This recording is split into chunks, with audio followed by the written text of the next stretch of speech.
Every Saturday, Manuel goes to market with his father. Nang adore, they always pass by Aling Johnny's store to buy meat. They go to Mountainous for fresh vegetables. They also visit Aling Tita's seafood section. Whenever Mang Ador buys something, Manuel always tries to predict what his father will cook for lunch today. Mang Ador bought tamarind, tomatoes, string beans, radish, and shrimp. I know what we will have for lunch, says Manuel happily. Can you guess it too? Number 1. Who is the father in the selection? A. Ador. B. Tinoy. C. Manuel. The answer is A.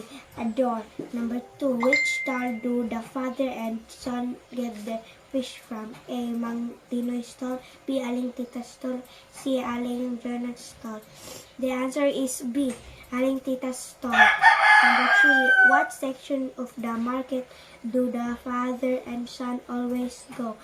A. Fish, meat, and fruit section. B. Vegetables, fish, and fruit sections. C. Vegetables, seafood, and meat sections. The answer is C. Vegetables, seafood, and meat sections. In the story, the boy tries to predict what they will have for lunch. When one tries to predict, one tries to blank. A asks B here. C guess. The answer is C guess.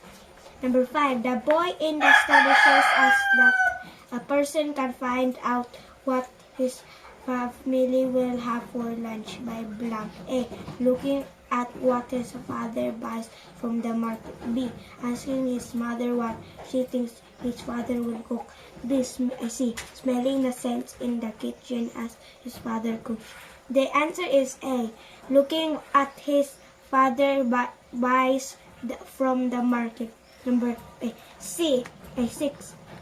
What do you think does Manuel say on their way to the market?